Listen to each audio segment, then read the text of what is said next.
Waktunya bersaat teduh dengan Tuhan melalui bacaan Alkitab satu pasal sehari dalam kitab Sejarah Bangsa Yahudi bahagian 6 seri yang pertama.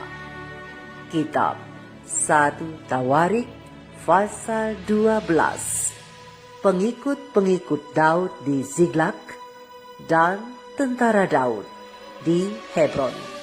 Selamat membaca, mendengarkan, merenungkan, dan melakukan firman Tuhan. Kiranya Roh Kudus senantiasa menuntunmu dalam memahami sabdanya dan memampukanmu menjadi pelaku firman.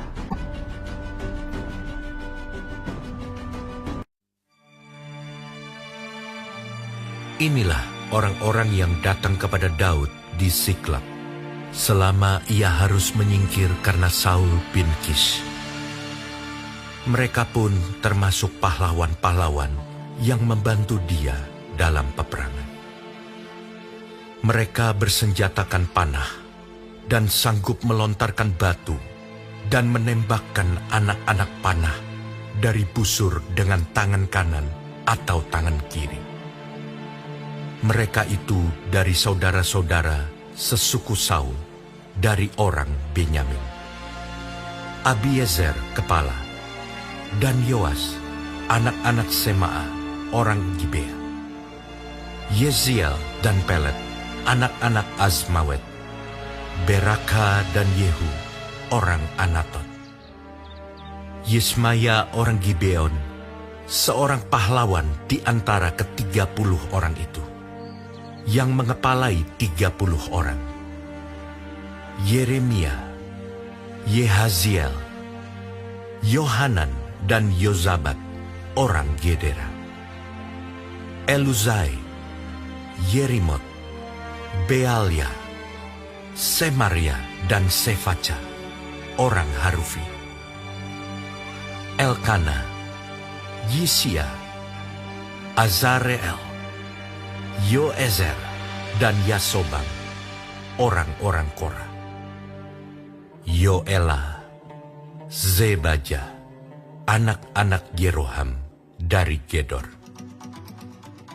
Juga dari orang Gad, ada yang memisahkan diri dan pergi kepada Daud ke kubu di padang gurun, yakni pahlawan-pahlawan yang gagah perkasa, orang-orang yang sanggup berperang, yang pandai menggunakan perisai dan tombak, dan rupa mereka seperti singa, dan cepatnya seperti kijang di atas pegunungan.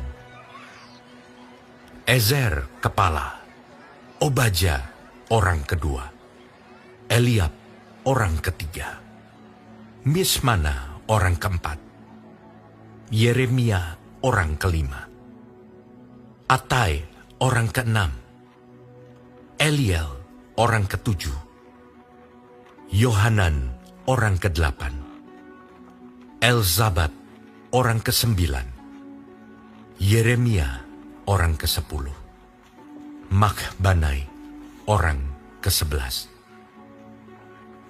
Mereka itulah dari Bani Gad, kepala-kepala pasukan. Satu orang yang paling kecil sanggup melawan 100 orang, dan yang paling besar sanggup melawan 1000 orang. Mereka itulah yang menyeberangi sungai Yordan di bulan pertama. Sekalipun sungai itu meluap sepanjang tepinya, dan merekalah yang menghalau seluruh penduduk lembah ke sebelah timur dan ke sebelah barat. Sebagian dari Bani Benyamin dan Yehuda datang kepada Daud di kubu itu. Lalu keluarlah Daud menyongsong mereka. Berkatalah ia kepada mereka, "Jika kamu datang kepadaku dengan maksud damai untuk membantu aku, maka aku rela bersekutu dengan kamu. Tetapi jika untuk menyerahkan aku dengan tipu muslihat kepada lawanku, sedang aku tidak melakukan kelaliman, maka biarlah Allah nenek moyang kita melihat itu dan menghukum kamu." Lalu roh menguasai Amasai, kepala ke-30 orang itu. Kami ini bagimu, hai Daud, dan pada pihakmu, hai anak Isai. Sejahtera, sejahtera bagimu dan sejahtera bagi penolongmu, sebab yang menolong engkau ialah Allahmu. Kemudian Daud menyambut mereka dan mengangkat mereka menjadi kepala pasukan. Juga dari Manasye ada yang menyeberang memihak kepada Daud ketika ia bersama-sama orang Filistin memerangi Saul. Sebenarnya ia tidak menolong mereka, sebab setelah mengambil keputusan, raja-raja kota orang Filistin itu menyuruh dia pergi. Katanya, Mungkin dengan taruhan kepala kita, ia menyeberang memihak kepada tuannya, Saul. pada perjalanannya ke Ziklag, sebagian dari suku Manasye, Adnah, Yozabat, Yediael, Mikael, Yozabat, Elihu, dan Ziletai, kepala-kepala pasukan 1000 suku Manasye, menyeberang memihak kepadanya. Mereka ini membantu Daud melawan gerombolan, sebab mereka semua adalah pahlawan-pahlawan yang gagah perkasa dan kepala dalam tentara. Dari hari ke hari, orang datang kepada Daud untuk membantu dia, sehingga mereka menjadi tentara yang besar, seperti bala tentara Allah. Inilah jumlah pasukan bersenjata untuk berperang yang datang kepada Daud di Hebron, untuk menyerahkan jabatan raja daripada Saul kepada Daud, sesuai dengan titah Tuhan. Bani Yehuda yang mengangkat perisai dan tombak, ada 6.800 orang yang siap untuk berperang. Dari Bani Simeon, pahlawan-pahlawan yang gagah perkasa untuk berperang, ada 7.100 orang. Dari Bani Lewi, ada 4.600 orang. Ditambah dengan Yoyada, pemimpin kaum Harun, dan bersama-sama dia, ada 3.700 orang. Selanjutnya Zadok, seorang pahlawan muda yang gagah perkasa, dengan 22 orang pemimpin dari puaknya. Dari Bani Benyamin, saudara-saudara sesuku Saul, ada 3.000 orang. Sampai pada waktu itu, kebanyakan dari mereka masih tetap patuh kepada keluarga Saul. Dari Bani Efraim, 20.800 orang, pahlawan yang gagah perkasa. Orang-orang yang kenamaan di antara puak-puak mereka. Dari suku Manasye, suku yang setengah itu, ada 18.000 orang yang ditunjuk dengan disebut namanya untuk pergi mengangkat Daud menjadi raja. Dari Bani Isakar, orang-orang yang mempunyai pengertian tentang saat-saat yang baik, sehingga mereka mengetahui apa yang harus diperbuat orang Israel. 200 orang kepala, dengan segala saudara sesukunya yang di bawah perintah mereka. Dari Zebulon, orang-orang yang sanggup berperang, yang pandai berperang dengan berbagai-bagai senjata. 50.000 orang yang siap memberi bantuan dengan tidak bercabang hati. Dari Naftali, 1.000 orang pemimpin, dan bersama-sama mereka 37.000 orang yang membawa perisai dan tombak.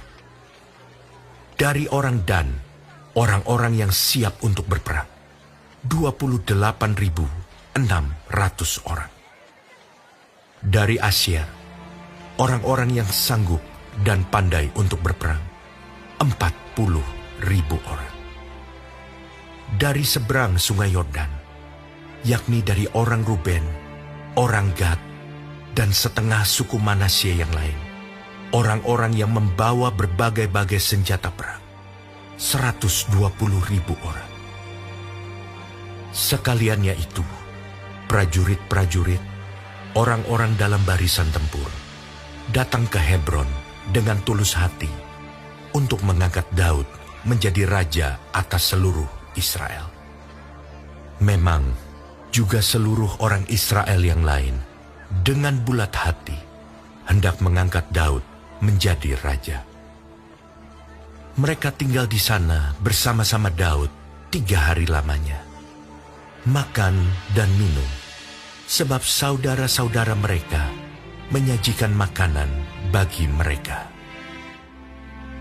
Juga orang-orang yang tinggal dekat mereka, bahkan dari Isakar, Zebulon, dan Naftali, membawa makanan dengan memakai keledai, unta, bagal, dan lembu, yakni bahan makanan tepung, kue ara, dan kue kismis, anggur dan minyak, lembu sapi dan kambing domba, dalam jumlah besar, sebab ada sukacita di Israel.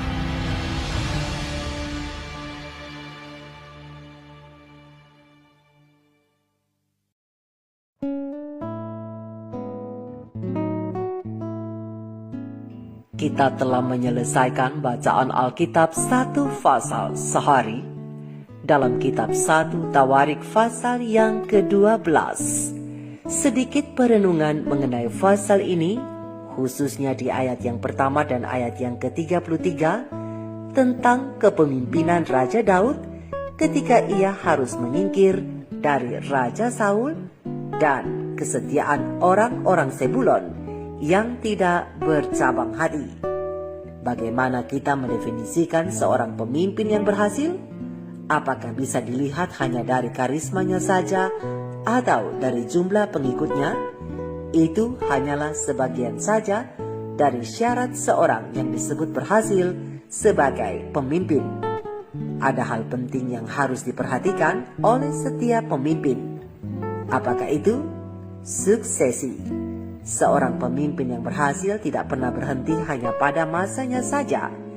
Ia harus mampu menjaga keberhasilannya hingga pada beberapa generasi. Daud cukup berhasil membuat para bawahannya mempercayai kepemimpinannya yang lurus. Kita bisa baca di dalam pembacaan ayat hari ini bagaimana Daud berhasil membawa para pengikutnya untuk tetap setia kepadanya. Dan di antara mereka ada yang dari Zebulon, yang disebutkan sebagai orang-orang yang pandai berperang, dan yang paling penting, mereka adalah orang-orang yang tidak bercabang hati atau yang hatinya lurus, seperti Daud raja mereka. Tidak bercabang hati adalah syarat penting bila menjadi seorang pemimpin. Mencari orang yang pintar dan cerdik tidaklah sesulit mencari orang yang tidak bercabang hati. Yesus adalah contoh lain keberhasilan dari satu kepemimpinan yang berhasil. Yesus mendelegasikan tugasnya kepada murid-muridnya dan ia berhasil. Kita lihat bagaimana murid-muridnya berhasil melaksanakan amanat tersebut dengan baik. Tidak hanya itu saja, mereka juga menjadi murid-murid yang loyal dan tidak bercabang hati. Saudara dan saudariku, kita harus berlaku dengan tidak bercabang hati kepada manusia, terlebih kepada Allah. Apakah kita adalah orang yang sudah menikah? Apakah kita adalah seorang pekerja di gereja atau pekerja di kantor atau di mana saja? Berlakulah dengan tidak bercabang hati. Tunjukkan bahwa kita adalah seorang manusia yang berkualitas. Yang terpenting lagi adalah hubungan kita dengan Allah. Tidak mungkin amanat agung Tuhan Yesus tercapai bila kita mendua hati. Mungkin saja kita melihat rekan kita yang Kristen tidak teguh hatinya saat mengiring Kristus.